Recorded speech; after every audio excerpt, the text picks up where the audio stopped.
শুভেচ্ছা সহ আমন্ত্রণ প্রত্যেককে নিটল টাটা এটিএন সংলাপে আপনাদের সাথে আছি আমি আমিনুল মজলিস। দর্শক, আপনারা জানেন সমসাময়িক এবং জনগুরুত্বপূর্ণ বিভিন্ন বিষয় নিয়ে আমাদের আলোচনা অনুষ্ঠান। আমাদের আজকের আলোচ্য বিষয় দ্রব্যমূল্যের নিয়ন্ত্রণ, পেঁয়াজের ঝাঁজ। এ বিষয়ে আলাপ করবার জন্য স্টুডিওতে রয়েছেন দুজন সম্মানিত অতিথি।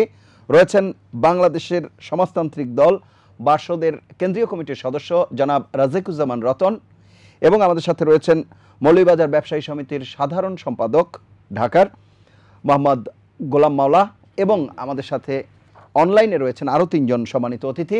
রয়েছেন কৃষি বিপণন অধিদপ্তরের মহাপরিচালক মোহাম্মদ ইউসুফ, এবং আমাদের সাথে রয়েছেন কনজিউমার অ্যাসোসিয়েশন অব বাংলাদেশ ক্যাবের vice president S M নাজের Hossain, এবং সোনা মসজিদ স্থলবন্দরের আমদানিকারক জনাব মাসুদ রানা। প্রথমে এস এম নাজের হোসাইন, আপনাকে দিয়ে আলোচনা শুরু করছি।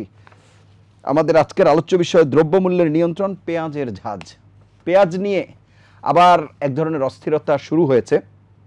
কতটা হয়েছে, এর উচ্চতা কোন দিকে যায়, সেটি এখনই হয়তো বলা সম্ভব নয়, কিন্তু বাজারের যে উদ্ভূত পরিস্থিতি তাতে কেউই এর কারণ খুঁজে পাচ্ছে না। সেই অর্থে গৃহিণীরা, আমরা তো জানি যে পেঁয়াজ কাটতে গেলে তার ঝাঁজ চোখে লাগে, কিন্তু এখন যারা গৃহকর্তা রয়েছেন তাদেরও যেন চোখে পানি আসছে যখন পেঁয়াজ কিনতে যাচ্ছেন।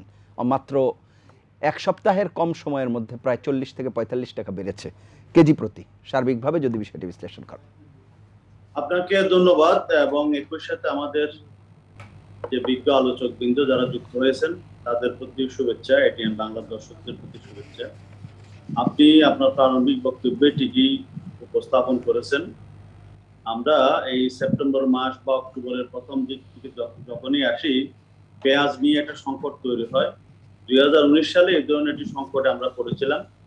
ঠিক এবারও আমাদের এই ধরনের একটি সংকটে আমরা পড়েছি, যার কারণে দেখা গেল যে মানে এই 15-20 দিনের ভিতরেই 20 থেকে 22 টাকা 25 টাকা পর্যন্ত পেঁয়াজের দাম বৃদ্ধি হয়ে আছে। এবং আমরা যে জিনিসটা প্রথম থেকে দেখে আসছি, এটা গতবারও আমরা বলছিলাম, সেটা হলো যে আমাদের যে পেঁয়াজের যে ব্যবসা, এই পেঁয়াজের ব্যবসাতে এটা হলো পেপারলেস ব্যবসা। আমাদের যারা পেঁয়াজের ব্যবসার সাথে জড়িত তারা ওনারা বলে থাকেন কমিশন এজেন্ট, একসময় আড়তদার, এবং যারা মূল আমদানিকারক ওনারা বলে থাকেন এই আমদানিকারক থাকেন সীমান্তের ওই পারে। তো যার কারণে যখন প্রশাসন থেকে নজরদারি করা হয়, মানে তদারকি করা হয়, তখন তারা কোনো কাগজপত্র দেখাতে পারে না। বলো যে আমাদের কাছে মালগুলো ট্রাকে আসে, ট্রাকে আমরা মালগুলো টাকাটা পাঠাই দিই, এবং তারা যেই দামে বিক্রি করতে বলে সেই দামে বিক্রি করি। যার কারণে পেঁয়াজের ব্যবসাটা কিন্তু আসলে মানে এটা মানে অদৃশ্য ব্যবসার মতো হয়ে আছে। যার কারণে এখানে কোনো ধরনের তদারকি করা, কোনো ধরনের বিষয়গুলো তদারকি সম্ভব হয় নাই। এবং 2019 সালে কিন্তু আমরা বাণিজ্য মন্ত্রণালয়ের সাথে বসছিলাম, ওনারা একটা এই পেঁয়াজের ব্যবসাটাকে একটা ডিসিপ্লিনের মধ্যে আনার জন্য কিছু পরামর্শ আমরা দিয়েছিলাম, কিছু সাজেশন আমরা দিয়েছিলাম। এটা কতটুকু অগ্রগতি হয়েছে এটা কিন্তু আমরা জানি না। তবে বাণিজ্য মন্ত্রণালয় ওই সময়ই আমাদের যে সমস্ত এলাকায় পেঁয়াজ উৎপাদন হয়, বিশেষ করে ফরিদপুর, কুষ্টিয়া, মানে যেই এলাকাতে বেশি চাষ হয়, সেখানে লোকাল যে আমাদের কৃষকরা যেন মানে পেঁয়াজটা উৎপাদন করতে পারে সেই জন্য বিশেষ একটা উদ্যোগ নিয়েছিলেন প্রণোদনা দিয়ে। এখন তারই ফলশ্রুতিতে আসলে পেঁয়াজের উৎপাদন কিন্তু বেড়েছে।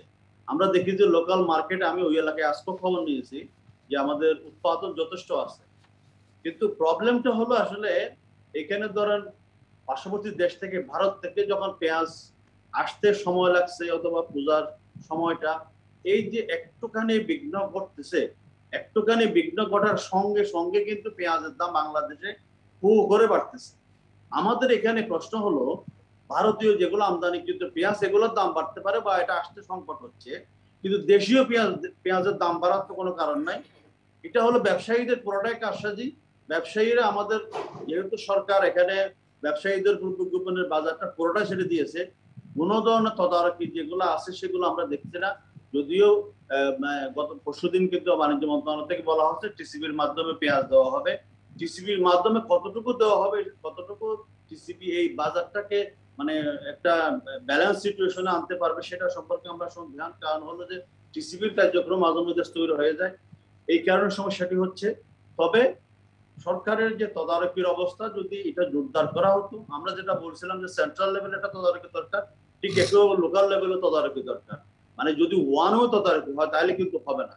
এখন সরকার মুক্ত অধিদপ্তরকে দিয়ে বাজার তদারকি করে থাকেন, কিন্তু ওই যে স্থলবন্দর দিয়ে যেখান দিয়ে আসে তারা কি ধরনের কি দামে আনছে সেটা কিন্তু তদারকি হওয়া উচিত। কে কি পরিমাণ আনছে, আপনি থাকুন আমাদের সঙ্গে, শুনে আসি জনাব রাজিকুজ্জামান রতন। আপনি শুনছিলেন আমাদের কাছে যে তথ্য আছে, 1 কেজি পেঁয়াজ শুক্রবারে বিক্রি হয়েছে 45 টাকা, পরের দিন বিক্রি হয়েছে 60 টাকা, এরপরে 65 টাকা, গতকালকে 70 টাকা, এবং আজকে এটি পাইকারি দাম বলছি আমি, 72 টাকায় কিনতে হয়েছে, যে কারণে এখন 80 টাকা কেজিতে বিক্রি হচ্ছে। এই হচ্ছে অবস্থা। ধন্যবাদ। নাজের ভাই একটু আগে বলেছেন কিছু কথা। আমাদের বাংলাদেশ কিন্তু পেঁয়াজের খুব বেশি ঘাটতির দেশ নয়। এবার তো বলা হলো যে পেঁয়াজ উৎপাদনে আমরা পৃথিবীতে তৃতীয় হয়েছি, হ্যাঁ, কিন্তু পৃথিবীতে পেঁয়াজের দাম নিয়ন্ত্রণে আমরা বোধহয় সবচেয়ে কম নাম্বারে থাকবো, ফেল করার জায়গায় থাকবো। কারণ সরকারের এখানে ভূমিকা কতটুকু আছে এবং কতটুকু দায়িত্ব তারা পালন করছেন সেটা তো প্রতি বছরই দেখি। পেঁয়াজ হচ্ছে এমন একটা ফসল যার একটা, আমরা যদি বিজ্ঞানটা বুঝি, কৃষিটা বুঝি এবং মানুষের চাহিদাটা বুঝি, তাহলে কিন্তু এগুলোকে নিয়ন্ত্রণ করা সম্ভব। পেঁয়াজ হচ্ছে 150 থেকে 165 দিনের একটা ফসল।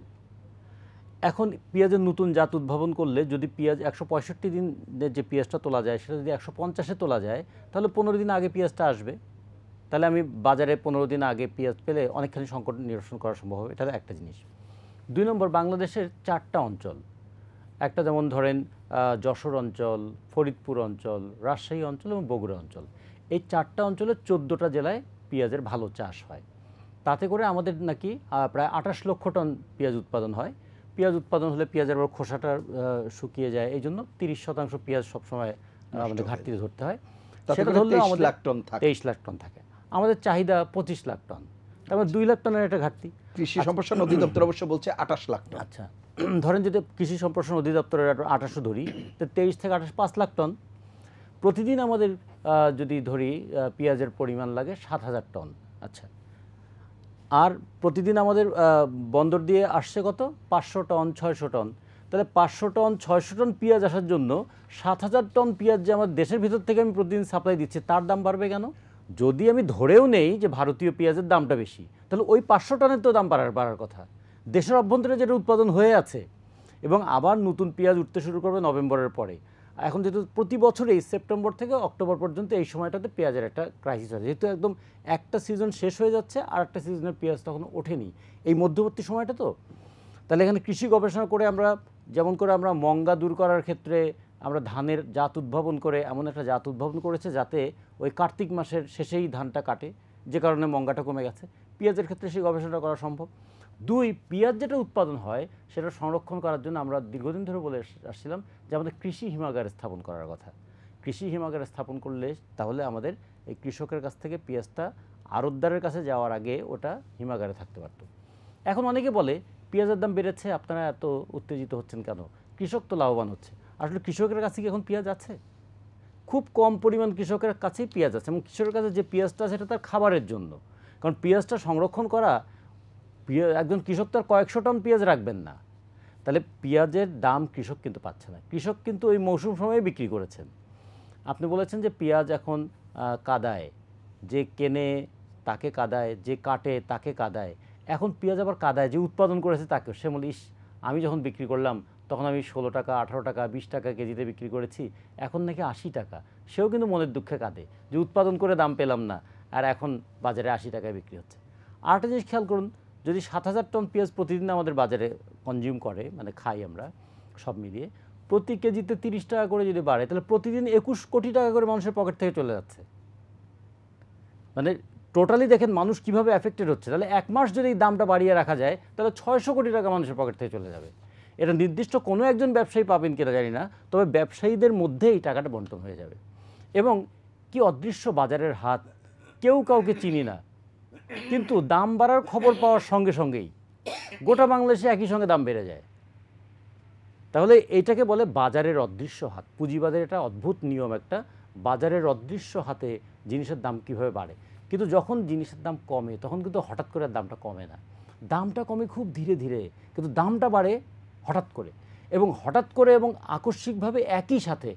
এই জায়গায় রাষ্ট্রের একটা ভূমিকা থাকার কথা। কৃষি বিপণন অধিদপ্তরের তার ভূমিকা যেমন আছে, রাষ্ট্রের বাজার মনিটরের একটা ভূমিকা আছে। আমরা ব্যবসায়ীদের সদিচ্ছার উপর কোনো কিছু ছাড়তে পারি না, কারণ ব্যবসায়ী তো ব্যবসা করতে এসছেন, তিনি তো মুনাফা করবেন। তিনি তো দেশ সেবা করার জন্য আসেন নাই, তিনি মুনাফা করতে এসেছেন। মুনাফা করে যদি সেই মুনাফা থেকে কখনো জাকাত ফেতরা দেন সেটা পরের প্রশ্ন, কিন্তু তাকে তো মুনাফা করার জন্য সে ব্যবসা করছে। তাহলে এই ব্যবসার জায়গায় নিয়ন্ত্রণটা কে করবে? নিয়ন্ত্রণ তো রাষ্ট্রকে করতে হবে। এই জন্য তো আমরা রাষ্ট্রকে ট্যাক্স দেই। রাষ্ট্রের কাছে তো এই সেবাটা আমি চাই, রাষ্ট্র আমার ঘরে ঘরে খাবার পৌঁছে দিক সেটা আমি চাই না, কিন্তু আমি চাই আমার খাবার নিয়ে যারা অনৈতিক ব্যবসা করে তাদেরকে রাষ্ট্র নিয়ন্ত্রণ করবে। পেঁয়াজের ক্ষেত্রে একবার পেঁয়াজের জন্য কাঁদি, একবার তেলের জন্য কাঁদি, একবার রসুনের জন্য কাঁদি, আবার চালের জন্য কাঁদছি। অলরেডি আদা রসুনের দাম কিছুটা বাড়া আদা শুরু হয়েছে। রসুনের বাড়া শুরু হয়েছে। এমনকি আমাদের কাঁচামরিচের জন্য আমাদের কাঁদতে হয়। অথচ আমরা কিন্তু যখন চার্ট দেখি তখন আমরা সবজি উৎপাদনের পৃথিবীতে কত, চাল উৎপাদনের পৃথিবীতে কত, মাছ উৎপাদনের পৃথিবীতে কত, এগুলো যদি সংখ্যা হিসেবে আমাদের চোখের সামনে ঝুলতে থাকে, কিন্তু আমাদের মুখের সামনে খাদ্য হিসাবে আসে না, তখন আমাদেরকে দাম দিয়ে কিনতে হয়।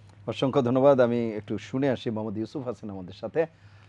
মোহাম্মদ ইউসুফ, আপনি শুনছিলেন জনাব রাজিকুজ্জামান রতন বেশ কিছু প্রসঙ্গ উল্লেখ করেছেন। ভোগ্য পণ্যের দাম বাড়ুক, ভোক্তারা কষ্ট পাক, এটা কিন্তু কেউই চায় না। এটা সরকারও চায় না, জনগণও চায় না। কিন্তু কিছু কিছু কারণের আপনার এগুলো কিন্তু সময়ে সময়ে বেড়ে যায়। তো একইভাবে সরকারের আমরাও বিভিন্ন কিন্তু এবার সংস্থার দায়িত্বশীলতা নিয়ে এখানে প্রশ্ন জি, তোলা হয়েছে। জি জি একইভাবে আমরা সেপ্টেম্বর অক্টোবর মাসে আমরা দেখেছি গত 2 বছর একদম হঠাৎ করে যখন ভারত থেকে পেঁয়াজ রপ্তানিটা বন্ধ হলো, একদম খুব অস্বাভাবিক অবস্থায় বেড়ে যায়। তো এবার কিন্তু আমরা প্রথম থেকেই আমরা কিন্তু একটু সোচ্চার ছিলাম এবং সবসময় ভারতের সাথে যোগাযোগ রক্ষা করে চলেছি। আসলে যে সমস্ত পণ্যগুলো সবসময় আমদানি নির্ভর, সেখানে কিছুটা আপনার কারসাজি হয়, এটা অস্বীকার করার কোনো কারণ নেই। তবে এইবার যেটা আসলে ঘটনা হয়েছে যে আমাদের আমদানিকারক উনি মাসুদ রানা সাহেব আছেন, উনি জানেন যে সাধারণত পেঁয়াজটা বাংলাদেশে আসে থেকে মহারাষ্ট্র থেকে, অর্থাৎ নাসিক জেলার সেই লাসালগাঁওর একটা এশিয়ার সবচেয়ে একটা বড় বাজার, সেখান থেকে কিন্তু পেঁয়াজটা আসে। ওখানে যদি দামটা বেড়ে যায় তখন তারা আরেকটা জায়গা বেঙ্গালুরু থেকে বেলুরু থেকে তারা ওইটা নিয়ে আসে। তো এখন এইবার যেটা হচ্ছে সেটা হলো যে যখন নাসিকে কিন্তু প্রচুর বৃষ্টি হয়েছে গত কয়েক সপ্তাহ, ফলে আমাদের আমদানিকারকরা গেল আপনার ইয়েতে আপনার ভেলুরিতে। ভেলুরি থেকে যেটা দেখা যাচ্ছে সেখান থেকে যে এটা পেঁয়াজটা আনতে, তখন ওই পেঁয়াজের মাথায় কিন্তু আপনার একটা পচা লেগে আছে। এখন সেই পেঁয়াজটা কিন্তু যদি উপরে যদি আপনার যদি ত্রিফল দিয়ে যদি নিয়ে আসে, তাহলে গরমে কিন্তু পেঁয়াজটা আপনার নষ্ট হয়ে যাচ্ছে। পাশাপাশি আবার পেঁয়াজটা কিন্তু সবসময় আনতে হয় একদম বাতাসের উপর দিয়ে। তো যে কারণে সেখান থেকেও কিন্তু পেঁয়াজটা বেশি আনছে না। তবে আমরা আজকেও আমরা খবর নিয়েছি যে এই মুহূর্তে সব মিলে আপনার ৩ টাকা পার কেজি শুল্ক দিতে হচ্ছে, ৩৬ টাকা পার কেজি রুপি পড়তেছে, প্লাস আপনার সব মিলে দিলে প্রায় ৫০ টাকা তাদের এখন আমদানি খরচ পড়তেছে। এই অবস্থায় আপনি দেখেন আমরা চালের বেলায় একই অবস্থা, যখন আমরা ভারত থেকে দেখতেছি চাল আমদানি করে ৫০ টাকা পড়তেছে, তাহলে এই দেশের কৃষক অথবা এই দেশের ব্যবসায়ী যারা আছে তারা কিন্তু কোনোদিন ৫০ টাকা বিক্রি করবে না, তারা সবসময় বেশি বিক্রি করবে। একই অবস্থা যেহেতু ডিজিটাল বাংলাদেশের যুগ, আজকাল পৃথিবীতে আমরা ৫ মিনিটের মধ্যে কোথায় কোন দেশে কি হচ্ছে না হচ্ছে সব খবর পেয়ে যায়। এই ক্ষেত্রে সে একই অবস্থা আমরা এই যে পাবনা, ফরিদপুর এবং রাজশাহী অঞ্চলে সবখানে আমরা খবর নিচ্ছি, সে বাজারে কিন্তু আজকেও কিন্তু বিক্রি হয়েছে প্রায় আপনার পাইকারি বিক্রি হয়েছে ফরিদপুরে ৫৮ থেকে ৬৭ টাকা, মানে মিনিমাম ৫৮ টাকা। তাহলে ৫৮ টাকা যদি ফরিদপুরের পাইকারি বাজারে বিক্রি হয়, তাহলে সেক্ষেত্রে ঢাকার বাজারে এখন কত হবে বুঝতে পারেন। সেই হিসেবে আমাদের আজকে আমরা দেখেছি যে ৭০-৭৫ টাকা বিক্রি হচ্ছে। তবে এটা আমরা কাম্য হতে মানে এটা আমাদের কাম্য নয়। তবে ওইটাই বলছি, যেহেতু ইন্টারন্যাশনাল মার্কেটে যখন দাম বেড়ে যায় অথবা অপচয়টা যখন বেশি হয়, তখন আমাদের দেশে এটা প্রভাবটা পড়ে। তবে মোহাম্মদ এই ইউসুফ, জন্য বাজার রাজিকুজ্জামান রতন যে কথাটি বলছিলেন যে আমদানি করা পেঁয়াজের হয়তো দাম বাড়তে পারে, যেই পরিমাণ আমদানি হচ্ছে দেশীয় পেঁয়াজ, সেখানে কি কোনো নিয়ন্ত্রণ নেই? সেই জায়গায় দাম কেন বাড়ছে? কারণ যদি বাড়েও তাহলে সেই ক্ষেত্রে তো আখেরে মুনাফাটা যাওয়ার কথা কৃষকের, তারাও তো পাচ্ছে না। না, এখানে এখানে আমরা চাই যে সবসময় কৃষক যাতে দামটা পায়। আমি রতন ভাইকে একটু শ্রদ্ধা করে বলি, আমরা এখন এই বছর কিন্তু পেঁয়াজের উপর আমরা একটা প্রকল্প নিয়েছি। আমরা প্রায় আপনার ১০,০০০ আমি উৎপাদিত অঞ্চলে আমরা ঘর করে দিব, মাচা করে দিব, সেখানে যাতে কৃষকেরা রাখতে পারে, এবং ৫টা এসএমএল সেন্টার করতেছি ৫টা জেলাতে। তো সেখানে আমি নিজের চোখে আমি দেখে আসছি, আমরা পাইকারি বাজারগুলোতে তারা বড় বড় মাচা করে তারা রেখেছে, কিন্তু অধিকাংশ পেঁয়াজ কিন্তু কৃষকের ঘরে আছে। এবং এটা কৃষকের ঘরে তাকাতে কৃষকেরা কিন্তু তার পেঁয়াজটা কিন্তু আস্তে আস্তে আপনার ছাড়তেছে। এবং এইটুকু বলতে পারি, পেঁয়াজ কিন্তু বাংলাদেশে এই মুহূর্তে আমাদের জানা মতে 5.5 লক্ষ টন পেঁয়াজ কিন্তু এখন মজুদ আছে। এই শুধু জুলাই থেকে আপনার এই সেপ্টেম্বর পর্যন্ত আমরা 1,55,000 টন পেঁয়াজ ভারত থেকে এখানে এসেছে। সুতরাং আমরা ওইটা মজুদ অথবা দাম মানে মজুদকে নিয়ে আমরা ভয় পাচ্ছি না, দাম বাড়াটা নিয়ে মানে আমরা একটু ইয়ের মধ্যে আছি। তবে আশা করছি খুব কয়েকদিনের মধ্যে এই পেঁয়াজের দামটা কমে যাবে। অসংখ্য এখানে ধন্যবাদ, আমরা আপনি বাজার থাকুন আমাদের সঙ্গে। আমরা একটু মনিটরিং। জনাব গোলাম মাওলা আছেন আমাদের সাথে, মোহাম্মদ গোলাম মাওলা। দেখুন, এগুলো হলো প্যারিসেবল আইটেম এবং সিজনাল। যেমন আমাদের এক সময় কিছুদিন আগে আমরা যে আম খেতাম 50 টাকা 55 টাকা, এখন আমরা খাচ্ছি 500 টাকা কেজিতে, কারণ আমার এখানে এখন আম উৎপন্ন হচ্ছে না, ইম্পোর্টেড। অনুরূপভাবে আমাদের তো দেশে যে পেঁয়াজ আছে, এরপরে ইন্ডিয়াতে পুজোর কারণে এবং নাসিকে ডিসি মহোদয় যেটা বললেন যে মাল অনেকটা নষ্ট হয়ে যাওয়ার কারণে মহারাষ্ট্র থেকে মালটা আসতেছিল পেঁয়াজটা, এবং পূজার কারণে গাড়িরও কিছু সংকট ছিল। এরপরে যখন ব্যাঙ্গালোরের মালটা পেঁয়াজটা অ্যাকচুয়ালি হাওয়া না খেলে পেঁয়াজটা নষ্ট হয়ে যাবে, সেখানে 37-38 টাকা ছিল। দেশের পেঁয়াজের দাম বেশি কেন? দেশের আজকে পেঁয়াজের দাম এটা বেশি কেন? আপনার ব্যবসা কানেক্টেড থাকবেই। দেখেন, সোয়াবিন তেলের দাম আন্তর্জাতিক বাজার বাড়ার কারণে এটার প্রভাবে দেশি বাজারও বেড়ে গেছে। আপনার শুধু লাভের, ব্যবসায়ীদের লাভের কথা চিন্তা করতেছেন। আজকে দীর্ঘদিন যাবৎ চায়না থেকে আদা এনে আপনার এক একটা ইম্পোর্টার আপনার 15 লক্ষ টাকা করে পার কন্টেনারে লস দিয়েছে। এবং গত যে পেঁয়াজের যে ইটাগুলো চায়না থেকে যারা ইম্পোর্ট করছিল, আপনার অনেকে সর্বশান্ত হয়ে গেছে। ইভেন কি আমাদের বড় বড় গ্রুপগুলি যে বাণিজ্য মন্ত্রণালয়কে সহায়তা করার জন্য যে মাল নিয়ে আসছিলেন, অনেক মাল আপনার যে এমন পেঁয়াজটা এমন গন্ধ হয় যেটা আপনার ফালানোর জন্য কোটি কোটি টাকা ব্যয় করতে হয়েছে সমুদ্রে। শুধু লাভের বিষয়টা দেখেন, এখন কিছুটা বাজার কমবে বাড়বে।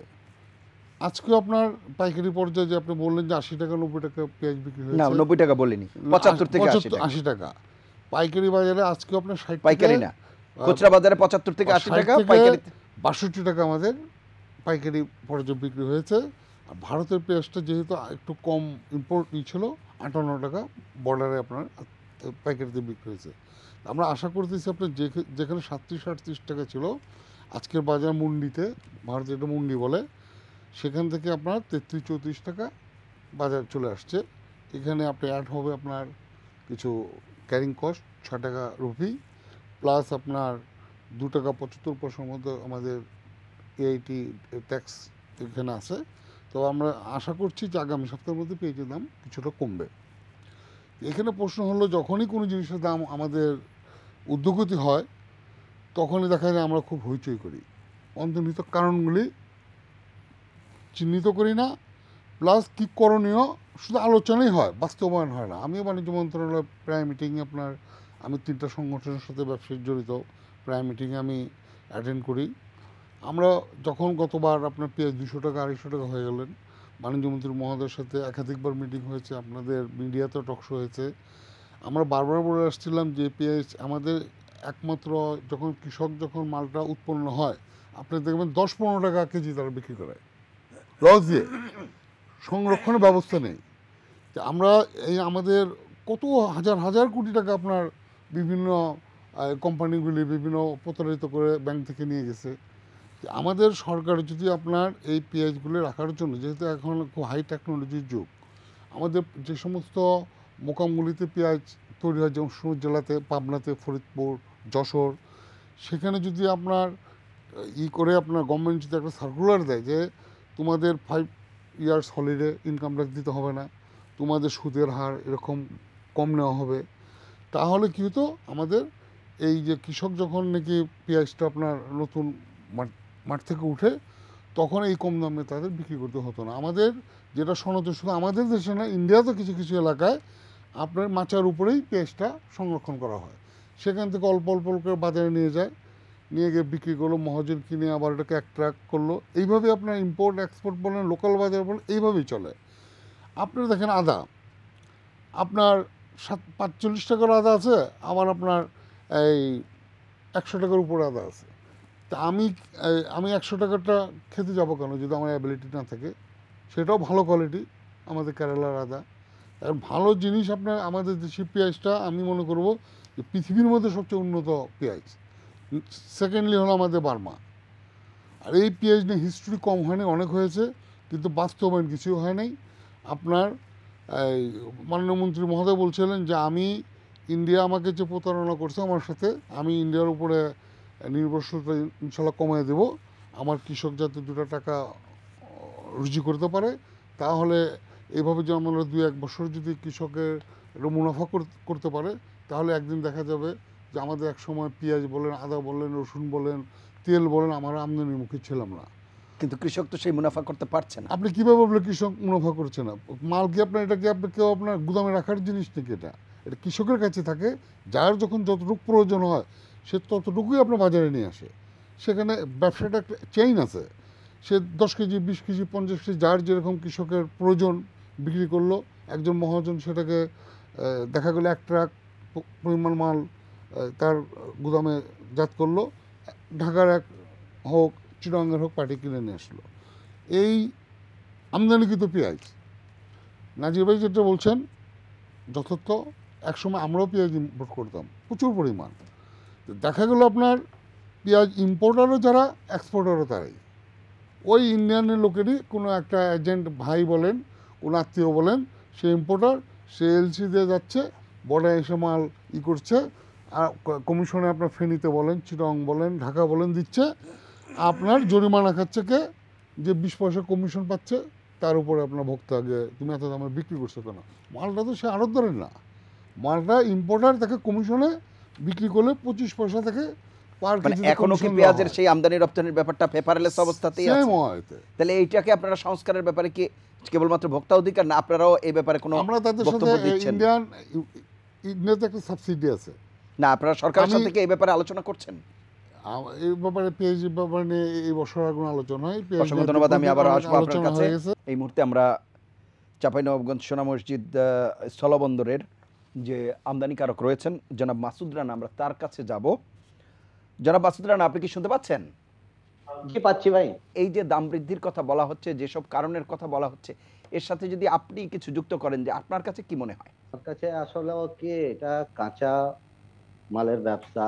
আমদানি বেড়ে গেলে এর দাম কমে যায়, আর আমদানি কম হয়ে গেলে এর দামটা বেড়ে যায়। এটা আমদানি কম আপনারা কেন? সকলেই জানেন। আমদানি কম হচ্ছে যে আপনার সাউথের পেঁয়াজ, যেটা ব্যাঙ্গালোর বলছে, যে ইসুফ ভাই বলে গেলেন, হ্যাঁ, নাসির ভাই বললেন যে সাউথে বৃষ্টির কারণে ওইসব পেঁয়াজটা নষ্ট হয়ে গেছে। এখন এক জায়গারই পেঁয়াজ, সেটা হচ্ছে আপনার নাসিকের পেঁয়াজের উপর নির্ভরশীল হয়ে গেছে গোটা ইন্ডিয়া, বাংলাদেশ, সবাই। তো আমদানি কম হলে, উৎপাদন কম হলে তো কাঁচামালের দাম বেড়ে যাওয়াই স্বাভাবিক, এছাড়া আর অন্য কিছু না। তবে গতকালকে বিক্রি হয়েছে 50 টাকা যে পেঁয়াজ নাসিকের, আজকে কিন্তু বাজারটা কমে গেছে, 46 টাকায় বিক্রি হয়েছে, আজকের খবর বলছি আপনি। আর আরেকটা পেঁয়াজ আসলে আপনার ইন্দোর বলে, ওই পেঁয়াজটা পুরাতন পেঁয়াজ, ওই পেঁয়াজটা আজকে 42 টাকা বিক্রি হয়েছে, গতকালকে বিক্রি হয়েছিল 45 টাকা আমাদের সোনা মসজিদ বর্ডারে।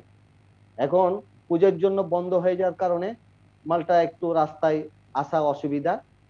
ইনশাল্লাহ সামনের দিনে পূজার পরে মালের দামটা স্বাভাবিক হয়ে যাবে, যদি ইন্ডিয়া গভর্নমেন্ট বন্ধ না করে। আর ইন্ডিয়াতে উৎপাদন কম হয়েছে, ইন্ডিয়া গভর্নমেন্ট যদি বন্ধ করে দেয়, তাহলে আমরা কি করছি ভাই? হ্যাঁ, এই হচ্ছে ঘটনা, এছাড়া আচ্ছা, অন্য কিছু দেখছি না। আপনাদের যে উৎপাদন খরচ, আপনাদের যে ক্যারিং কস্ট, তার সাথে দামের যে কথা বলছেন, সেটার কি সমন্বয় আছে? এটা আজ থেকে 7 দিন আগে সমন্বয় ছিল, এই 7 দিন থেকে সমন্বয় হারিয়ে গেছে। কারণ কি? হ্যাঁ, কারণটা হচ্ছে আমদানি কম, মালটার আমদানি কম। আচ্ছা, যেখানে 100 গাড়ি হতো সেখানে 40 গাড়ি হচ্ছে, যেখানে 80 গাড়ি হতো সেখানে 40 গাড়ি হচ্ছে, এ হচ্ছে কারণ। আচ্ছা, আর আমদানি অন্যান্য কমার আরেকটা কারণ কি আপনার কাছে মনে হয় কিনা, মানে এটি আমি বলছি যে আমদানিকারকরা অনেকেই বলেন যে পূর্বের অভিজ্ঞতা খুব ভালো নয় তাদের, হয়তো দেখা গেছে এটি তো আর মানে 1 ট্রাক 2 ট্রাক মাল আনতে হয় না, যেহেতু খুব লার্জ স্কেলে বড় পরিসরে আনতে হয়, 1 টাকা কমলেই দেখা যায় অনেক টাকা লস হয়ে যায়। এরকম তিক্ত অভিজ্ঞতার কারণেও কি এলসি কেউ কম খুলেছে বা আমদানি কম করেছে, এরকমটা আপনার কাছে মনে হয় কিনা? না না, আমাদের ব্যবসায়ী সমিতির যে সভাপতি ভাই বলল যে ইন্ডিয়ার মালটা আসলে এইভাবে বিক্রি হয়, যে ভাই ব্রাদার মিলিয়ে 10 টাকা চারানা কমিশন, চারানা থেকে ওই মানে রুট লেভেল থেকে হাই লেভেল পর্যন্ত এইভাবেই আর কি বাজারটা মনিটরিং হয়। হ্যাঁ, জি, অসংখ্য উনি ধন্যবাদ। আপনি যেটা থাকুন আমাদের সঙ্গে। আমরা জনাব রাজিকুজ্জামান রতন। জি, সার্বিকভাবে পরিস্থিতি যেটি বলছিলেন, কৃষক দাম পাচ্ছে। দেখুন, আমাদের কৃষকরা যাদের 1 বিঘা 2 বিঘা 3 বিঘা জমিতে চাষাবাদ করে, তাদের বাড়িটা কত বড়, সেই বাড়িতে কতশো মন পেঁয়াজ রাখা যাবে? যদি পেঁয়াজ তো একটু বাতাসে রাখতে হয়, একটু মাচা করে রাখতে হয়, তার থাকার ঘর কয়টা, গোয়াল ঘর কতটুকু, আর সে পেঁয়াজ রাখবে কোথায়? ফলে কৃষকদের বাসায় বাড়িতে কিন্তু পেঁয়াজ রাখার, একদম খোদ কৃষকদের হাতে পেঁয়াজ রাখার মানে সম্ভাবনা খুব কম। ধনী কৃষক যারা, তারা হয়তো রাখতে পারেন। তো ধনী কৃষক একটা গ্রামে কতজন থাকেন?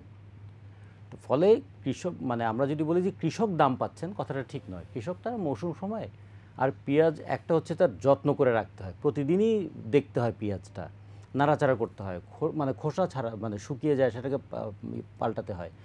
ফলে পেঁয়াজের দাম এখন যে বাড়ছে, তাতে কৃষক লাভবান হচ্ছে, এই কথাটা ঠিক নয় আমার মানে সাধারণ পর্যবেক্ষণে যেটা মনে হয়। ধনী কৃষকরা কিছুটা সুবিধা পেতে পারেন, সাধারণ কৃষকদের এই সুবিধা পাওয়ার কোনো সুযোগই নাই। 2 নম্বর হচ্ছে যে পেঁয়াজের জন্য বড় বড় আড়ত যেগুলো, যারা এগুলো মেনটেন করেন, তাদের একটা ইনভেস্টমেন্ট থাকে, তাদের একটা টেকনোলজি তৈরি হয়েছে, এবং তাদের এক্সপার্টাইজ, দক্ষতাও তাদের তৈরি হয়েছে। এখন পেঁয়াজ বলি কিংবা কৃষিপণ্য, যে ক্ষেত্রে 3টা মানে প্রধান সেক্টর আছে। একটা হলো উৎপাদক শ্রেণী, আর শেষ হচ্ছে ভোক্তা শ্রেণী, মাঝখানে হচ্ছে পরিবেশক বা ব্যবসায়ী শ্রেণী। উৎপাদক যারা কৃষক, তাদের তেমন কোনো প্রতিষ্ঠান নাই, কৃষকরা বিচ্ছিন্ন।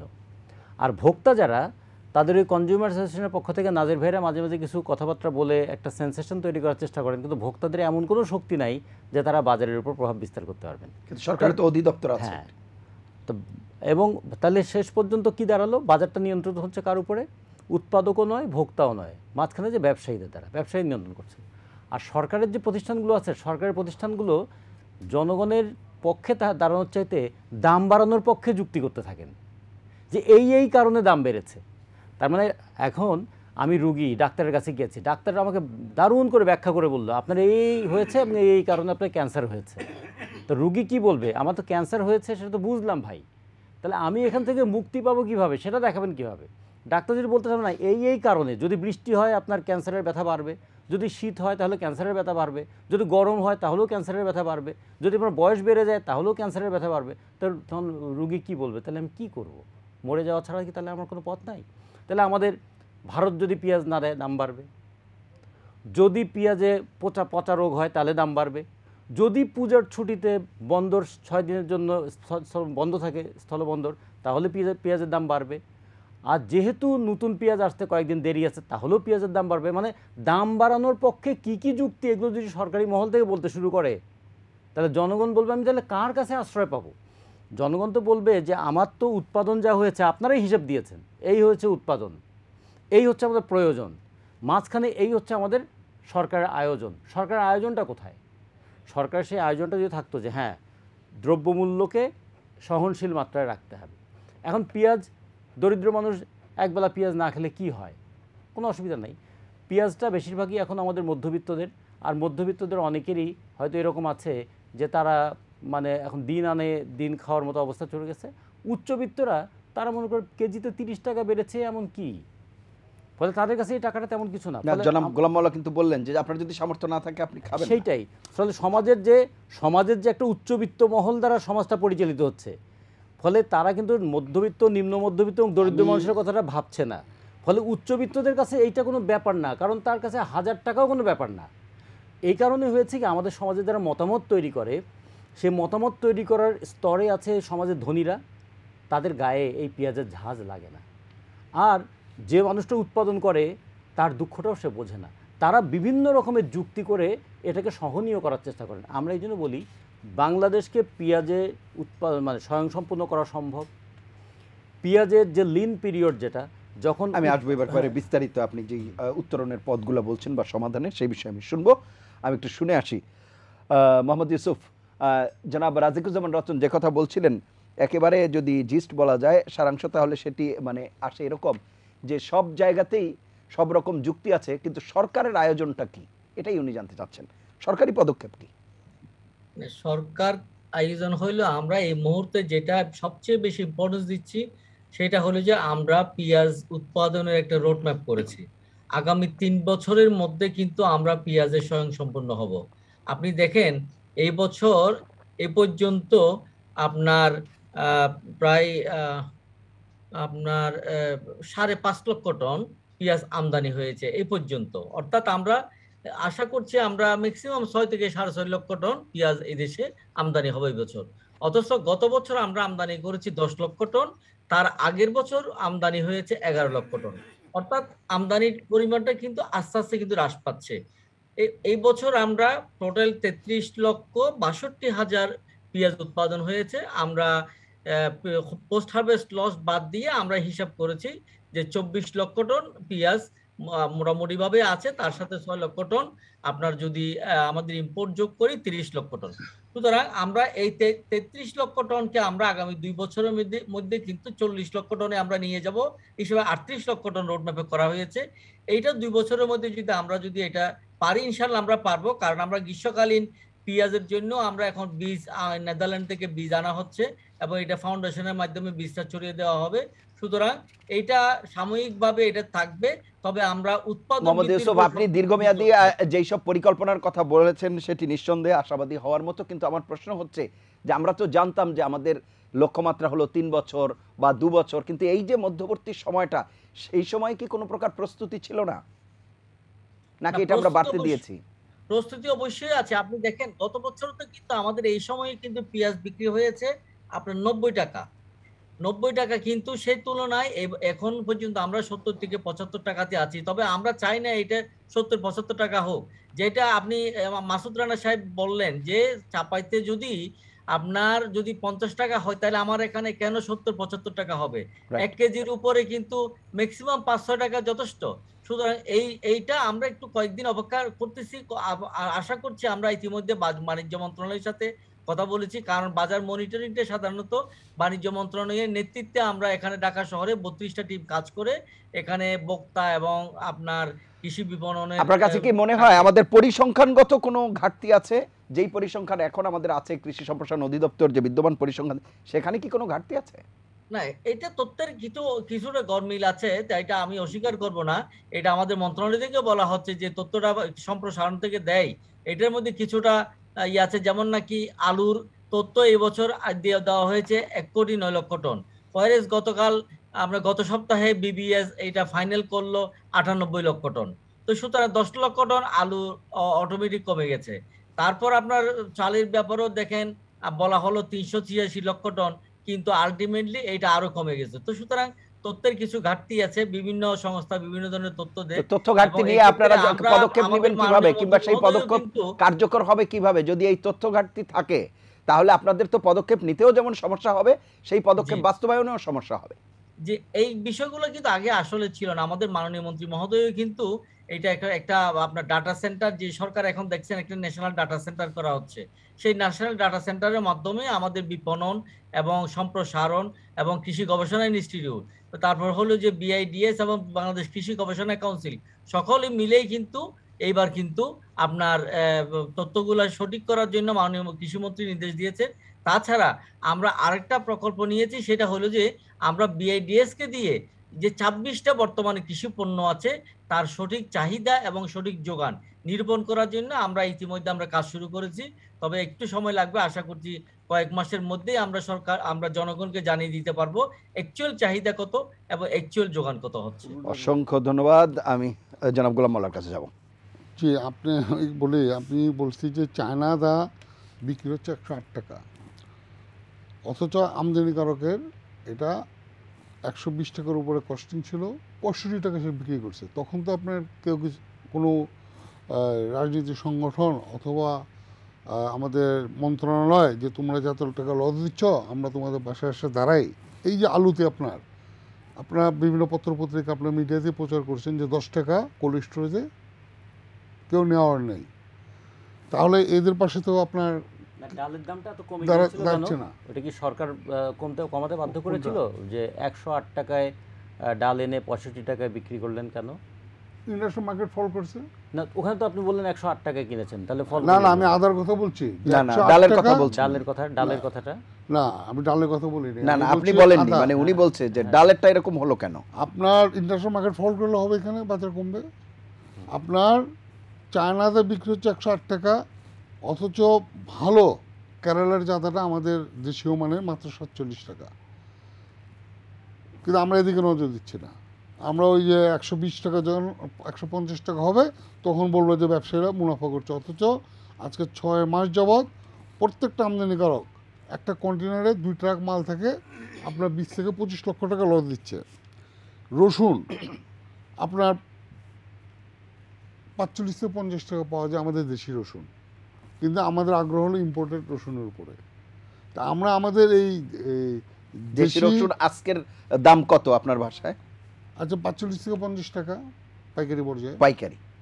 আর এমনি হলো 105 টাকা ওই চায়না রসুন। 5 টাকা তো কিছু কম পাবেন। তা আমাদের খাদ্য অভ্যাস কিছু চেঞ্জ করতে হবে। আমাদের দেশি প্রত্যেকটা প্রোডাক্টে আপনার গুণগত মান বলেন সব কিছু ভালো। আমি আপনার মাধ্যমে আলু ব্যবসায়ীরা দেখেন কয়েকদিন আগে দেখুন সাংবাদিক সম্মান করলেন যাতে সরকার খুব তড়িৎ গতিতে কোনো একটা এক্সপোর্টের ব্যবস্থা গ্রহণ করে। আদার এই আলু ব্যবসায়ীরা যদি আপনার এই বছর ভয়াবহ লস করে যায় তাহলে আমাদের কৃষকও নিরুৎসাহিত হয়ে যাবে। আবার দেখা যাবে নেক্সট ইয়ার আবার হয়তো আলু 50 টাকা কেজি হয়ে যেতে পারে। আর ডিজি মহোদয় যেটা বললেন যে আমরা এগুলি বিভিন্ন সংস্থা দিয়ে আপনার এই আমাদের যে চাহিদা কতটুকু অ্যাসেসমেন্টগুলি, আমি বলবো যে কোনো অ্যাসেসমেন্টই আমাদের সঠিক না। আমি আজকে 17 বছর যাবৎ 4th টাইম ইলেক্টেড মৌলভীবাজার ব্যবসায়ী সমিতির জেনারেল সেক্রেটারি। আমি যখন 2005-এ প্রথম আপনার নির্বাচিত হলাম তখন কোনো সাংবাদিক ভাই জিজ্ঞাসা করতো আপনাদের চিনি কতটুকু লাগে, আমরা বলতাম যে 1.5 লক্ষ টন আমাদের অ্যাজ ইউজুয়াল মাসে আমাদের কনজিউম, রমজান আসলে 3 লাখ টন হয়। অনুরূপভাবে ভোজ্য তেল, আমি বাংলাদেশ পাইকারি ভোজ্য তেলের সভাপতি, তেল কতটুকু লাগে আমাদের 1.5 লাখ টন প্রতি মাসের চাহিদা, রমজান আসলে 3 লাখ টন লাগে। তো 17 বছরে আমাদের লোক সংখ্যা কত বৃদ্ধি পেয়েছে, অথচ আমরা সেই ওই ডাটাই বলছি। তা আমি আপনার মাধ্যমে ডিজি মহোদয় সাহেব আছেন, সংশ্লিষ্ট কর্তৃপক্ষের কাছে বিনীতভাবে অনুরোধ করব যে আমাদের প্রত্যেকটা এসেনশিয়াল কমিউনিটি হোক যে কোনো আইটেমেরই একটু 19-20 হবে, এটা অ্যাকুরেট কিছুই হবে না, কিন্তু ভয়াবহ দেখা যাচ্ছে 4 লাখ 5 লাখ টন ব্যবধান। এতে আপনার দেখেন একবার তেলে আমরা হোঁচট খাচ্ছি, ব্যবসায়ী বদলাম হচ্ছে, চিনিতে হোঁচট খাচ্ছি। আপনার সরকার রেট করে দিলেন আমাদের 74 টাকা বিক্রি করতে, অথচ আমাদের পাইকারি ব্যবসায়ীরা মিল থেকে মাল কেনা আছে তাদের 76 টাকা। তা আমি 74 টাকা বিক্রি করবো কীভাবে? গত পরশু দিন আপনার বাণিজ্য মন্ত্রণালয় থেকে টিম গেলেন, আমরা বুঝিয়ে নিলেন স্যার এই অবস্থা। আমাদের 7-8টা গ্রুপ আছে আমদানিকারক, যেমন আমাদের সিটি গ্রুপ, মেঘনা গ্রুপ, টিকে গ্রুপ, দেশবন্ধু, এসালম গ্রুপ। আমরা ডাল বলেন, আটা বলেন, ময়দা বলেন, বসুন্ধরা এখন আসছে, আরেকটা আছে আপনার গ্লোব, টোটালি নির্ভরশীল সারা বাংলাদেশে। এই যে টিসিবি যেটা নিচ্ছে, টিসিবিও নির্ভরশীল তাদের উপরেই। এই নির্ভরশীলতা থেকে যে পর্যন্ত আপনার না বের হওয়া যাবে আপনার এগুলো হবেই। আপনার টিসিবি কেন আমাদের এই সংস্থাগুলির কাছ থেকে মাল কিনে পার লিটারে 50 টাকা লস দিয়ে আপনার কয়দিন আপনার বিক্রি করবেন ট্রাক সেল? এটা তো সলিউশন না। সলিউশন হলো এই 7-8 জনের পাশাপাশি একটা আপনার সরকারি সংস্থা রাখতে হবে। যেমন এক সময় আপনার সরকারি অনেকটা মিল ছিল, যেমন আমি আপনার উদাহরণস্বরূপ বলবো আমাদের 18টা আপনার চিনি কল আছে, যে চিনি কলে উৎপাদিত মাল আমরা এক সময় আমাদের চাহিদা মিটিয়ে এক্সপোর্ট করতাম। সেই চিনি কলগুলি 18টা চিনি মিল 65,000 টন মাল এক বছর আপনার প্রোডাকশন হয়েছে। অথচ আমাদের প্রতি মাসে মাল প্রায় 1.5-2 লাখ টন মাল প্রয়োজন। আর সিটি গ্রুপ একাই আপনার প্রোডাকশন করতে পারে, যে ফুল ফেজে সে করে 1.5 লাখ টন।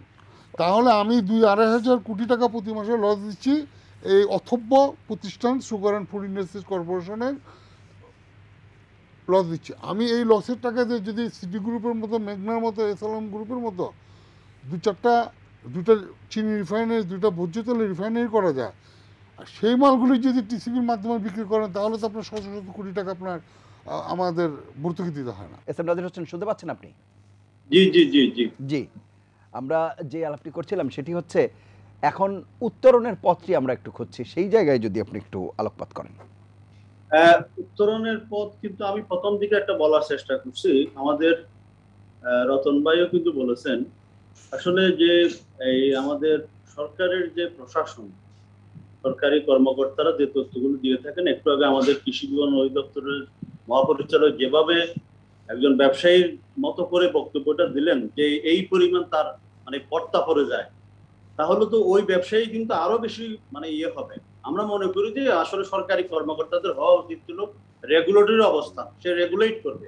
ওনারা কিন্তু এখন সরাসরি একজন ব্যবসায়ীদের পক্ষে হয়ে যায়, যার কারণে ওই যে ভোক্তাদের প্রতি কিন্তু অবিচার করা হয়, এবং এই কারণে কিন্তু আসলে দ্রব্যমূল্যের যে দামগুলি আছে এগুলো কিন্তু মানে লাফিয়ে লাফিয়ে বাড়ে। আপনি জানেন যে উনি কিন্তু কতগুলি প্রস্তাবের কথা বলছেন যে মানে পেঁয়াজের উৎপাদন বাড়ানোর জন্য অনেকগুলি সুযোগ সুবিধা বৃদ্ধি করবো এই এলাকাগুলিতে। 3 বছরের মধ্যে উনি স্বয়ং সম্পূর্ণ করবেন, কিন্তু গত 2019 থেকে যে অবস্থাটি পরিবর্তন, যে সংকটে তৈরি হলো, এই সময়ের ভিতরে কিন্তু আমরা দৃশ্যমান তেমন কিছু দেখি নাই। যা দেখেছি তা হলো বক্তব্য হবে হবে, এবং খুব উনি আর একটা কথা বললেন যে কয়েকটি সংস্থাকে মিলে ওনারা ডাটাগুলা সংশোধন করবেন। তার মানে হলো যে এটা আরো 5 বছর সময় চলে যাবে। এটা নতুন কিছু করার অর্থটাই হলো যে আরো আমাদেরকে আবার একটা মোলা জলানোর মতো অবস্থা।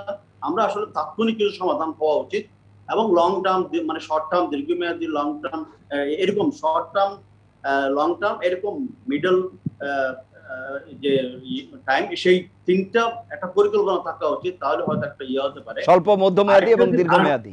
হ্যাঁ, দীর্ঘমেয়াদী। আরেকটা জিনিস হলো যে মানে এই যে আমরা যেটা আমি প্রথমেই বলছি, এই যে আমাদের ব্যবসাটা হলো যে এটা পেপারলেস ব্যবসা। আপনি ধরেন আমাদের কৃষি বিপণন অধিদপ্তরের মহাপরিচালক উনি আছেন, একসময় আলু নিয়ে আমাদের সংকট হয়েছিল, ওনারা দাম বেঁধে দিলেন, কেউ মানলো না। কয়েকদিন আগে বাণিজ্য মন্ত্রণালয় তেলের দাম নির্ধারণ করে দিলেন, কেউ মানলো না। চিনির দাম নির্ধারণ করলে কেউ মানলো না। সরকার দাম নির্ধারণ করবে আর ব্যবসায়ীরা এটা মানবে না, সরকার চুপ মেরে বসে থাকবে আমরা দাম নির্ধারণ করে দিয়েছি। তাহলে একজন ভোক্তার পক্ষে, সাধারণ মানুষের পক্ষে কি করা সম্ভব? যার কারণে আপনি দেখছেন যে একবার চাল, একবার পেঁয়াজ, একবার আলু, একবার মসুর ডাল, একবার রসুন, ইয়ার দ্য রাউন্ড ব্যবসায়ীরা কোনো না কোনো কিন্তু সংকট তৈরি করে যাচ্ছে। আর আমাদের সরকারি কর্মকর্তারা বলছেন আমরা তো দাম নির্ধারণ করে দিয়েছি। দাম নির্ধারণ করে দিলে তো হবে না, এটা যেন মানে এটা যেন বাস্তবায়ন হয়, তার জন্য তাদের মাঠ পর্যায়ে তদারকি দরকার ছিল, তাদের আন্তরিকতা দরকার ছিল। আমরা কিন্তু সে ধরনের আন্তরিকতা দেখি নাই। আমাদের উনি বিপণন অধিদপ্তরে উনি বলেছেন যে মানে 30-35টা টিম মাঠে কাজ করে ঢাকা শহরে। যদি 30-35টা মাঠে কাজ করে তাহলে অবশ্যই আমরা একটা রেজাল্ট কিন্তু পেতাম। আমরা এটা পাচ্ছি না। আমরা মনে করি যে আসলে সরকারের এই এই অবস্থান থেকে ফেরত আসতে হবে, রেগুলেটরি অবস্থান থাকতে হবে। ওনারা কোনো সময় একটা পক্ষে যখনই যাবে তখন কিন্তু আমরা ভোক্তারা কিন্তু অসহায় হয়ে পড়বো, কারণ আমাদের আসলে জায়গাটা হলো সরকারি কর্তৃপক্ষ, প্রশাসন, যারা উদ্যোগটা নেবেন তারা যদি একটা পক্ষের হয়ে যায় তখন কিন্তু সমস্যা হয়ে যায়। এটার আর একটা কারণ হলো যে রতন ভাইও একটুখানি বলার চেষ্টা করছে। আপনি ধরুন আমাদের সরকারের মন্ত্রীরা হলো ব্যবসায়ী, এমপিরা ব্যবসায়ী, আমাদের ইয়াবাই মোল্লা মানে ইয়াবাই যিনি আছেন মৌলবাজার ব্যবসায়ী সমিতির নেতা, উনি আবার কয়দিন পরে উনি এমপি হয়ে যান কিনা বা মেয়র হয়ে যান কিনা, এটা কিন্তু আমরা সন্দেহের ভিতরে থাকতেছি এখন। কারণ হলো যে পুরা ব্যবসা মানে রাজনীতি, প্রশাসন, এগুলো সব ব্যবসায়ীদের আধিপত্যের কারণে এখন তারা যেভাবে চাচ্ছেন সেভাবে হচ্ছে। যার কারণে আমাদের সরকারের প্রশাসন যারা আছেন তারা অনেক সময় অসহায় হয়ে পড়ছেন, তারা কিছু করতে পারতেছেন না। এক্ষেত্রে আমি বলবো যে আসলে আমাদের এই যে লং টার্ম, শর্ট টার্ম এবং মিড টার্ম যে উদ্যোগের কথাগুলো বলছি, এটা যেরকম দরকার, আমাদের প্রশাসনও কিন্তু ওই জায়গাগুলি থেকে তাদের যে রেগুলেটরি অবস্থান তারা কোনো পক্ষের না, তারা সার্বজনীন, সেই অবস্থাটা তাদের কিন্তু রিয়েলাইজেশনটা দরকার হবে। তারা চাপের মুখে কোনো বিষয়ের ক্ষেত্রে যদি আসে তাহলে আমাদের বক্তাদের প্রতি কিন্তু সুবিচারটি হবে।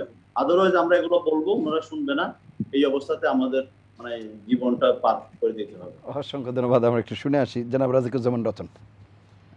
ধন্যবাদ।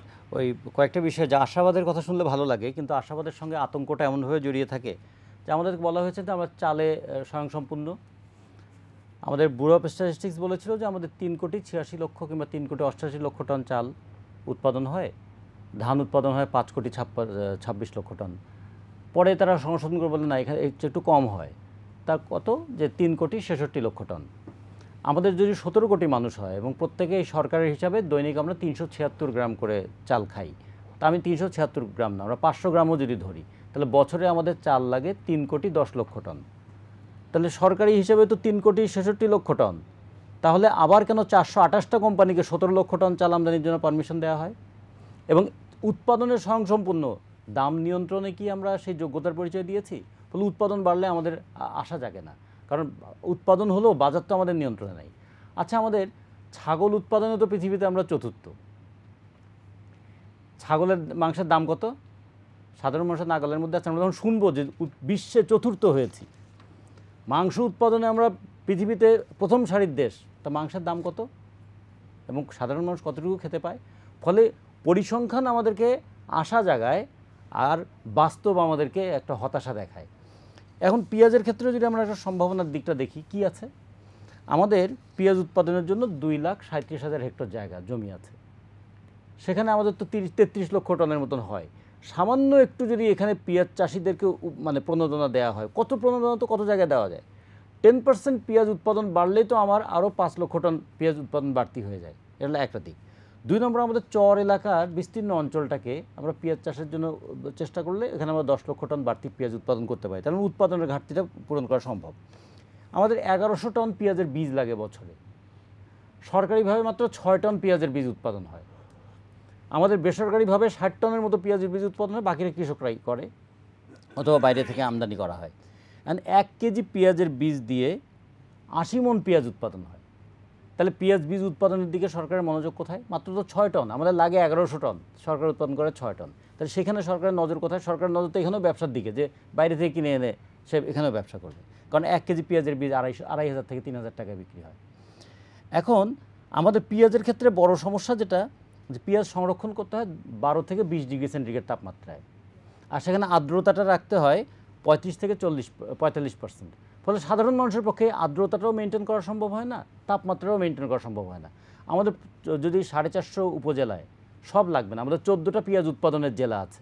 14টা পেঁয়াজ উৎপাদনের জেলায় অন্তত যদি 60টা উপজেলায় অন্তত 60টা হিমাগার থাকতো, সেটা শুধু পেঁয়াজ নয়, পেঁয়াজ এবং সবজি জাতীয় জিনিস, তাহলে কিন্তু আমরা এই যে একটা সময় কাঁচামরিচ 20 টাকা কেজি হয় আর একবার 250 টাকা কেজি হয়, এই জিনিসগুলো যদি সংরক্ষণ করা যেত, তাহলে আমরা হিসাব করে দেখলাম সব মিলিয়ে কৃষিতে যদি 4,500 থেকে 5,000 কোটি টাকা বাড়তি মানে বিনিয়োগ করা হয়, তাহলে আমাদের এই যে পেরিশেবল প্রোডাক্ট বলি, যেটা সিজনাল প্রোডাক্ট যেটা বলি, সিজনাল প্রোডাকশান, কিন্তু সেটা তো মানে ইয়ার ওয়াইজ আমাদের কনজামশন, উৎপাদনটা একটা সিজনে হয় কিন্তু বছরব্যাপী তো ভোগ করি। তাহলে এক সিজনে উৎপাদন করে বছরব্যাপী ভোগ করতে গেলে সংরক্ষণের তো কোনো বিকল্প নাই। আর পৃথিবীর অনেক দেশে তারা বছরে 3 বার পেঁয়াজ উৎপাদন করে। আমাদের তো পেঁয়াজ যেহেতু একবার উৎপাদন হয়, আমাদের বাংলাদেশ এগ্রিকালচারাল রিসার্চ ইনস্টিটিউট তারা অনেক ধরনের নতুন জাত উদ্ভাবন করেছেন, গ্রীষ্মকালীন পেঁয়াজেরও জাত উদ্ভাবন করেছেন। এগুলোকে যদি প্রমোট করা যায় তাহলে কিন্তু পেঁয়াজে আমরা স্বয়ংসম্পূর্ণ হতে পারবো। কিন্তু পেঁয়াজ উৎপাদনে স্বয়ংসম্পূর্ণ হলেও বাজার নিয়ন্ত্রণে সক্ষম হব কিনা এটা প্রশ্ন থেকে যায়। ফলে বাজার নিয়ন্ত্রণে সক্ষম না হলে ওই স্বয়ংসম্পূর্ণতার সাধারণ ভোক্তাদের জীবনে কিন্তু খুব উন্নতি আনবে না। সে কারণে আমরা যেটা মনে করি যে পেঁয়াজ নিয়ে বারবার এই হাহাকার এবং হইচই এটা কেন হয় এই কারণে যে রাষ্ট্রের যে দায়িত্ব পালন করার কথা সেটা করে নাই। নাজির ভাই ঠিকই বলেছেন, ব্যবসায়ীদের ব্যাপারে আমরা হয়তো অনেক সময় ব্যবসায়ীদের সঙ্গে আমরা বিতর্কে লিপ্ত হই, কিন্তু ব্যবসায়ীদের সঙ্গে তো আমার বিতর্ক করার দরকার নেই। আমার তো বিতর্ক করার দরকার সরকারের সঙ্গে। সরকার রেগুলেট করবে ব্যবসায়ীদেরকে, আমরা ভোক্তারা রাষ্ট্রকে ট্যাক্স দেই। প্রতি কেজি পেঁয়াজে যদি আমি 2 টাকা 75 পয়সা ট্যাক্স দিই, তাহলে আমি সেখানে সরকারের কাছে সেই তার ইয়ার প্রত্যাশা করব না, দায়িত্বটা প্রত্যাশা করব না। অবশ্যই গোলাম মোল্লা সাহেব আরেকটি বিষয় বলেছেন যে কিছু কোম্পানির কাছে বা কিছু প্রতিষ্ঠানের কাছে জিম্মি হয়ে যাচ্ছে, সেই বিষয়টি থেকে বের হওয়ার কি উপায় বলে মনে করেন আপনি? উপায় তো আছে, ইচ্ছা আছে কিনা। এখন যদি এই সমস্ত প্রতিষ্ঠানগুলোকে মাথায় তুলে রাখা হয়, সেটা করোনার ভ্যাকসিন টিকা থেকে শুরু করে ওই পেঁয়াজের বীজ পর্যন্ত, অথবা চিনি থেকে লবণ পর্যন্ত, সমস্ত কিছু যদি কিছু সংখ্যক বড় ব্যবসায়ীদের কাছে দিয়ে সরকার স্বস্তি পায়। আমরা অনেক সময় দেখেছি কি যে বাজার নিয়ন্ত্রণ করবে কি, সরকার ওই বড় ব্যবসায়ীদের সঙ্গে হাত ধরাধরি করে চলে। যে হাতটা নিয়ন্ত্রণের হাত হওয়ার কথা ছিল, সেই হাতটা এখন প্রশ্রয় দেওয়ার বা মাথায় হাত বুলিয়ে দেওয়ার হাতে পরিণত হয়েছে। ফলে এটা নিয়ন্ত্রণ হচ্ছে না। অসংখ্য ধন্যবাদ। আমি একটু শুনে আসি। মোহাম্মদ ইউসুফ, আপনি শুনছিলেন সরকার কি কেবলমাত্র দাম নির্ধারণ করেই দায়িত্ব শেষ করবে কিনা? এস এম নাজির হোসেন বলছিলেন যে বাজারে সেটি প্রতিপালন হচ্ছে কিনা সেই বিষয়টি যথাযথভাবে তদারকি হচ্ছে না। আচ্ছা, আমি প্রথমে আগে আপনার প্রশ্ন উত্তর আগে আগে কয়েকটা কথা বলি, যেটা নাজির হোসেন সাহেব বলছেন আসলে পক্ষে বিপক্ষে। এখানে সরকারের কারো কোনো পক্ষে বিপক্ষে মানে কথা বলার কোনো সুযোগ নাই। এখানে যেটা হলো মানে ফ্যাক্ট, যেটা আমি ফ্যাক্টটা তুলে ধরেছি। সুতরাং এক সময় এই যে 1 মাস আগেও আমরা আপনার মৌলভীবাজারের এবং বাবুবাজারের পেঁয়াজের রপ্তানি আমদানিকারক যারা আছে তাদের সঙ্গে কথা বলেছি। অনেকে কিন্তু এই 1 মাস আগেও কিন্তু পেঁয়াজের কিন্তু অনেক টাকা লস করেছে আমরা আমাদের জানা মতে। তো আমরা সেটা সরকারকে তো সেটাও বিবেচনা করতে হবে, আবার ভোক্তা যাতে কষ্ট না পায়। আপনি মনে করেন এখন এই যে পেঁয়াজের আপনার উৎপাদন খরচ পড়েছে 20 টাকা, তো আমরা সেটা সবকিছু মিলিয়ে টিলিয়ে আমরা হিসাব করেছি 40 টাকা যদি পেঁয়াজের দাম হয়, অথবা ম্যাক্সিমাম 50 টাকা পর্যন্ত আমরা সেটা কনসিডার করতে পারি। তার উপরে কিন্তু তার উপরে গেলে আমরা একটা দাম নিয়ন্ত্রণের বিষয়টা আসবে। তবে এই যে মনে করেন আলুর বিষয়টা, আলুর যে দাম মানে আপনার ডিমান্ড সাপ্লাইয়ের কারণেই তো আজকে আলুর দামটা এই পরিমাণ মানে কমে গেল। তাহলে এই ক্ষেত্রে ক্ষতিগ্রস্ত কে হলো? আমি নাজির হোসেন সাহেবকে জানাতে চাই, কিন্তু এখানে আপনি কি কোনো সময় এখানে কি বলা হচ্ছে যে না দামের আলুর দাম বাড়িয়ে দেওয়া হোক? এটা কি বলা হচ্ছে এগুলা? সুতরাং সবকিছু ওপেন মার্কেট ইকোনমিতে সবকিছু বাজার এটি নিয়ন্ত্রণ করা যায় না। ওপেন মার্কেট ইকোনমি ডিমান্ড সাপ্লাইয়ের উপরেই অনেক কিছু নির্ভর করতে হয়। তবে কিছু কিছু কারণে কিন্তু তখন যখন দেখি যে কাজ হয় না, তখনই সেখানে একটা গভর্নমেন্ট ইন্টারভেনশন করতে পারে। আর আমাদের রতন ভাই যেটা ওই যে হিমাগারের কথা বলেছে, আসলে আমরা বিপণন অধিদপ্তর থেকে আমরা 30টা হিমাগার সারা বাংলাদেশে করার জন্য আমরা একটা উদ্যোগ নিয়েছি। কিন্তু এটা ফিজিবিলিটি স্টাডি করতে গিয়ে আমরা দেখলাম প্রতিটা হিমাগারের আপনার খরচ পড়তেছে প্রায় 20 কোটি টাকার মতো। তো গভর্নমেন্ট করবে, অসুবিধা নাই, কিন্তু এটা চালানোর জন্য আমাদেরকে ইউএনও নেতৃত্বে আমরা একটা কমিটি করেছি। দেখলাম সেখানে মাসে কিন্তু 3 লক্ষ টাকা আপনার বিদ্যুৎ খরচ আসতেছে। কিন্তু তখন প্রশ্ন আসলো যে আমরা তো, সরকার তো করে দিল, কিন্তু এটা তো চালাতে হবে কৃষকদেরকে, আপনার প্রশাসনকে। এই 3 লক্ষ টাকা প্রতি মাসে এটা কে দিবে, কে বহন করবে? তাদের যে বর্তমানে উৎপাদিত যে শাকসবজি পেঁয়াজ বলেন এ বলেন, কিন্তু সারা বছর ব্যাপী হচ্ছে না, যে কারণে এখন ওইটা কিন্তু ফিজিবল হচ্ছে না। তারপরে কিন্তু সরকার কিন্তু হাতে নিয়েছে এবং সরকার চেষ্টা করছে যে এই যে গ্রীষ্মকালীন পেঁয়াজের কথা বলছেন, গ্রীষ্মকালীন অন্যান্য শাকসবজিগুলো এখন কিন্তু বেড়ে যাচ্ছে। যদি আমরা সারা বছর ব্যাপী যদি শাকসবজি উৎপাদন করা যায় এবং তখন এই যে পেঁয়াজটা উৎপাদন করা যায়, রসুনটা উৎপাদন করা যায়, তখন কিন্তু আশা করছি আমরা যে প্রকল্পটা এখন আমরা হাতে নিয়েছি, যদিও এটা একটু বাস্তবায়ন করতে সময় লাগবে, সেখানে আমরা যেতে পারবো। অসংখ্য ধন্যবাদ, আমরাও সেই প্রত্যাশাই করি। আমরা একটু জনাব মাসুদ রানার কাছে যেতেই চাই খুব সংক্ষেপে। জনাব মাসুদ রানা, প্রত্যাশার কথা আপনি শোনাবেন কিনা? আসলে আপনারা বয়োজ্যেষ্ঠ মুরব্বী, আমার মানে কি বলবো, আমার ওখানে ব্যবসায়ী নেতা আছে, একজন পলিটিশিয়ান আছে, উনি যেভাবে ব্যবসায়ীকে মানে দোষ দিচ্ছেন, আসলে মানে খুব আপনার মানে হাতটা একটু আপনার নিচে নামিয়ে নেবেন। দুঃখজনক বিষয় জি, যে জি। ব্যবসায়ী সবসময় ব্যবসায়ীকে মানে প্রতিপক্ষ হিসাবে দেখা হয়, তাহলে তো হবে না। আসলে মাসুদ দেশ রানা সাহেব, চালাচ্ছে। পেঁয়াজের দাম আগামীতে কমবে কিনা, আপনার ওখানে কি অবস্থা সেটি যদি একটু বলেন।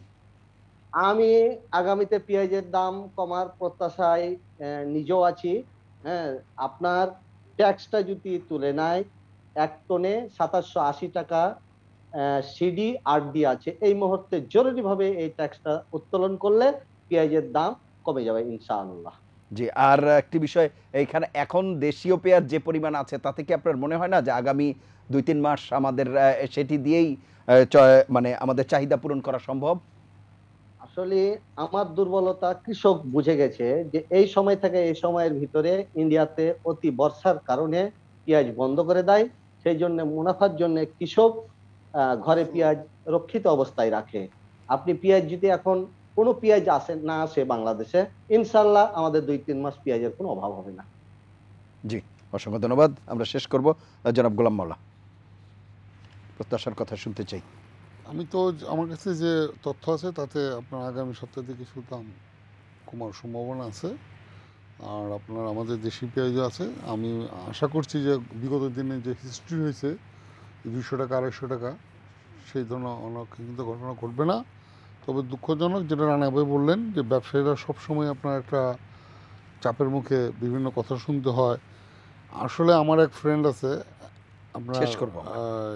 প্রায় 9 কোটি টাকা আপনার চায়না থেকে পেঁয়াজ এনে লস করলো কয়েকদিন আগে। এই যে আপনার লস করে সে সরবরাহ হয়ে গেল, আমি নিজেও এই কাঁচামাল ইম্পোর্ট করে আমারও অনেক টাকা লোকসান হয়েছে। আর যেভাবে আপনার সরকার এই যে ব্যবসায়ীদের উপরে রেট চাপিয়ে দেয়, আপনি আমাকে শেষ করুন। একটা জিনিস দিলেন 50 টাকা কেজি, আপনি আমাকে বলবেন এটা 51 টাকা কেজি বিক্রি করতে, আমি যদি ব্যত্যয় ঘটাই 52 টাকা বিক্রি করি তাহলে আমি দোষী। আমাকে আপনি সরকার টিসিবি কোনো মাল দিবে না, আমাকে বাণিজ্য মন্ত্রণালয় কোনো মাল দিবে না, আমার উপরে আমাকে লাভ লসে কেনা মাল আমি ইম্পোর্ট করছি লাভ লসে, আমার উপরে আপনি চাপাই দিলেন যে এত টাকা বিক্রি করতে হবে। অসংখ্য ধন্যবাদ পৃথিবীতে আপনাদের এই পাঁচজনকে মুক্তবাজার এই অনুষ্ঠানে অর্থনীতিতে অংশ নেওয়ার এই জন্য। ধরনের আইন আছে কিনা আমার জানা নেই। প্রিয় দর্শক, এই ছিল আজকের নিটল টাটা এটিএন সংলাপ। সম্মানিত আলোচকদের কথার সূত্র ধরে শুধু একটি বিষয় বলতে চাই, ব্যবসায়ীরা অবশ্যই মুনাফা করবেন, কিন্তু তার ভেতরেও এক ধরনের নৈতিকতা বোধ থাকতে হবে, তাদের মানসিকতার পরিবর্তন হতে হবে, যেটি এস এম নাজির হোসেনও বলছেন এবং রাজিকুজ্জামান রতনও বলছেন, এবং সেই পরিবর্তন হলেই আসলে সরকারি উদ্যোগ এবং সংশ্লিষ্ট সংস্থার যে উদ্যোগ সেটি আলোর মুখ দেখবে। আমরা সেই প্রত্যাশা করছি। সবাই ভালো থাকবেন, সুস্থ থাকবেন, আশা করি এটিএন বাংলার সঙ্গেই থাকবেন। আল্লাহ হাফেজ।